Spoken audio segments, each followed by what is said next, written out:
Hi, I'm Ava Mitchell, and at 32, I'd worked hard to climb the corporate ladder. I was proud to call myself an executive at one of Chicago's top marketing firms, earning $195,000 a year. Life was good until I met Ethan Roberts at a real estate conference. "You're the most driven woman I've ever met," he'd say, flashing that dazzling smile that made me forget all my doubts. We got married after a year of dating, and I thought my life couldn't get any better. That's when I met them, Ethan's 5 sisters, all divorced and raising kids. At first, they were just scattered voices at family gatherings. "My ex is such a deadbeat," Jenna would complain, her 2 kids leaving sticky fingerprints all over my freshly decorated living room. "At least yours pays child support," Tara would chime in, bouncing a fussy toddler on her hip. They'd smile at me and say, "You're so lucky to have such a successful career, Ava," but behind those words, their eyes betrayed something else: envy, resentment, maybe both. My best friend, Chloe, was the first to notice the cracks. Over lunch one day, she leaned in, her lawyer instincts kicking in. "Why does Ethan need access to your personal savings? You already have a joint account," she asked. I waved her off. "He's just helping manage our finances better." But things started to shift, subtly at first. "Babe, you should be home earlier," Ethan would say. "Jenna needed help with her kids' homework today." Then it became a constant refrain. "Family takes care of family, Ava. The girls need our support right now." One night, while sorting through bills, I saw a $500 transfer to Tara's account. "She needed help with rent," Ethan said casually. "We can't let her and the kids end up on the street." "That's the 3rd time this month." I snapped. "Are you saying my family isn't worth helping?" His voice turned sharp. "You make good money, Ava. We should share our blessings." I wanted to believe him, to see his concern as love, but the calls, visits, and financial demands kept piling up. I started to feel more like a human ATM than a sister-in-law. Things escalated. One night, over dinner, Ethan announced, "I found the perfect houses for all the girls. Within 2 blocks of us. Isn't that great?" I nearly choked on my wine. "All of them. How can they afford that?" "Don't worry about it. I worked out a deal through my real estate connections." Within a month, they all moved in. That's when my nightmare truly began. "Ava, can you watch the kids? I have a job interview," Jenna would text at 7 a.m. "Emergency. Can you pick up the kids from school?" Tara would call during my meetings. One morning, I walked into the kitchen to find Sophie, another sister, cooking breakfast. "Ethan gave me a key for emergencies," she said with a grin. I confronted Ethan that evening. "This is getting out of hand. I can't focus on work with all this chaos." "Maybe that's for the best," he replied coldly. "The kids need a proper aunt figure. You make enough money for all of us anyway." "All of us." My voice shook. It all unraveled from there. My savings had been drained through multiple family support transfers. Ethan had used my credit cards to furnish his sisters' homes. When I confronted him, his charming mask slipped. "You're part of this family now," he growled. "Stop acting like some stuck-up princess." The final blow came during a major presentation at work. My phone wouldn't stop buzzing. "Emergency. Sophie's kids are sick. You need to come home now." Panicked, I left mid-presentation, only to find Sophie lounging on my couch. "Oh, they're fine now," she said, smirking. That night, Ethan dropped the bomb. "You need to quit your job. The girls need help with the kids."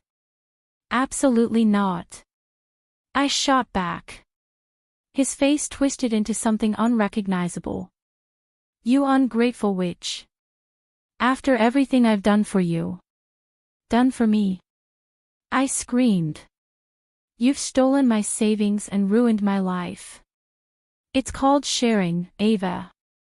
You wouldn't understand with your career-first attitude. What kind of woman are you? In tears, I called Chloe that night. Something's not right, she said firmly. This isn't love, it's control. Start documenting everything and keep any evidence you can. My once pristine home had turned into a chaotic daycare. My career was barely hanging on.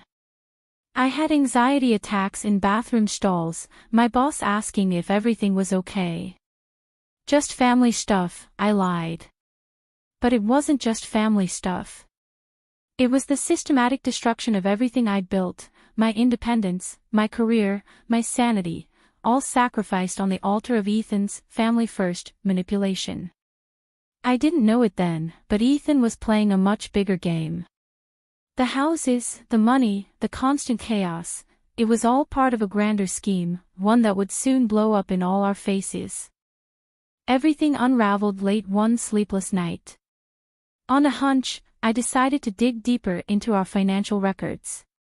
What I found made my blood run cold. Wait, what's this? I whispered to myself, staring at a loan document with my signature. A $50,000 loan. I never signed for that. The more I searched, the worse it got. While Ethan was out showing houses, I scoured his home office. Bank statements, loan documents, client contracts, it all painted a chilling picture of an elaborate real estate scam. Then came the text. My phone buzzed with a message from Lila, one of the sisters, clearly sent by mistake. Mia is such a fool. Can't believe she hasn't figured out what we're doing with the house deposits yet.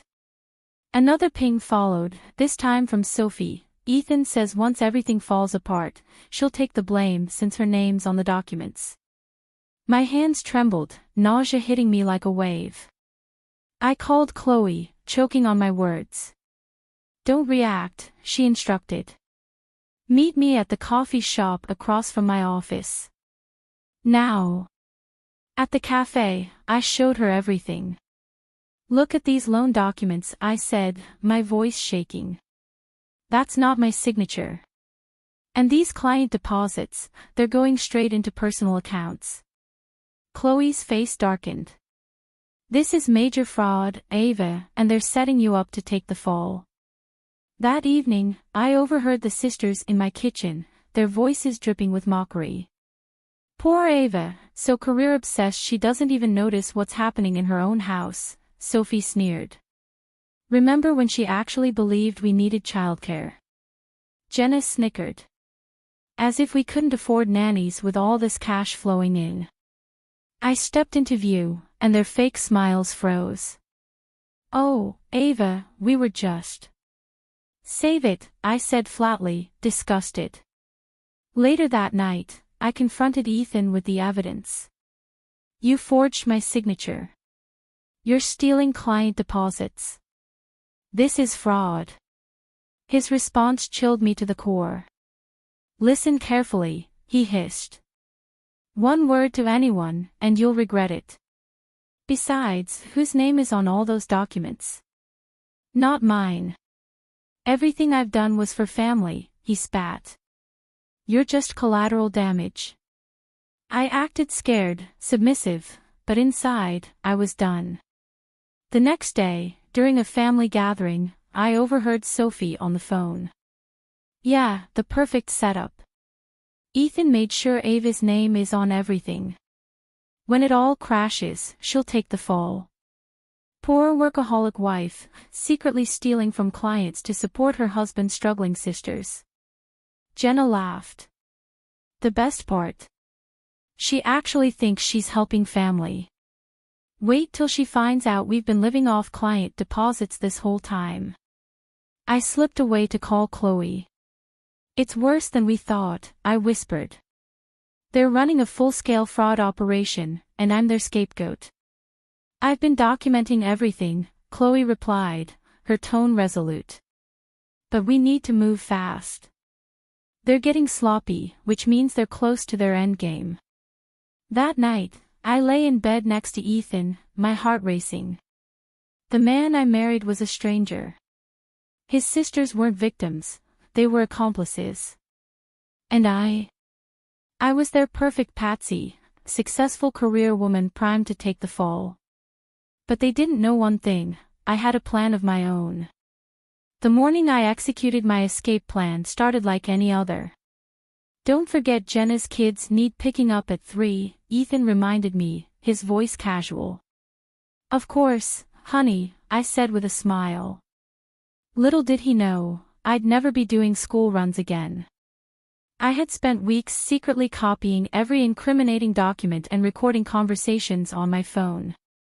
The day before, I had accepted a VP position at a marketing firm in Boston, a major upgrade from my current role and 1,000 miles away from this chaos. Meeting Chloe at her law firm, we put the final pieces in place. "The fraud investigators have everything they need," she confirmed. "They'll move once you're safely away." "And the restraining order?" I asked, my voice wavering. "With the evidence of his threats, it'll be granted immediately," she assured me. I had just finished clearing out my office when my phone exploded with notifications. "You backstabbing witch." Ethan's text read. "The real estate board just showed up." A message from Sophie followed. "How dare you? They're investigating our benefits." I blocked them all and boarded my flight to Boston. Within weeks, everything imploded. Chloe kept me updated. "Ethan's biggest clients are suing for millions," she said during one call. "And the sisters' welfare fraud got exposed during the investigation. They're all being evicted." I settled into my new apartment overlooking Boston Harbor. My new job valued my expertise, and for the first time in years, I felt free. Then the desperate calls started. "Baby, please, I can explain everything. I'll change, Ava. We're family. We made mistakes, but we need you." I sent all the calls to voicemail. Months later, I read about Ethan losing his real estate license. His sisters, no longer able to coast on fraud and welfare, had to find actual jobs. Ethan faced tax evasion charges that would keep him occupied for years. Chloe called one afternoon. "Your divorce is final," she said triumphantly. "And guess what? Ethan just got served with federal tax evasion charges." "And the sisters?" I asked. "Working minimum wage jobs. Turns out fraud doesn't look good on a resume." With part of my new salary, I launched a foundation to help women recognize and escape financial abuse. During our first meeting, I shared my story. "I thought I was alone," one woman said, tears in her eyes. "Thank you for showing us there's a way out." Last week, I received a letter from Sophie. "We're truly sorry. We were horrible people. Please forgive us." I dropped it in the shredder without responding.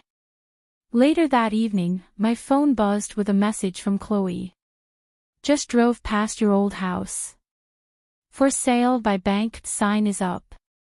Karma's really doing her thing." Standing by my window, watching the sunset over Boston Harbor, I smiled. My new life was everything I had worked for and more. No toxic family. No manipulation. No drama. Just me, my career, and my freedom. Justice doesn't always need revenge. Sometimes it just needs time and truth.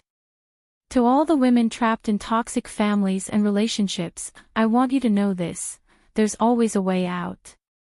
Be smart. Be brave. And most importantly, be ready to choose yourself.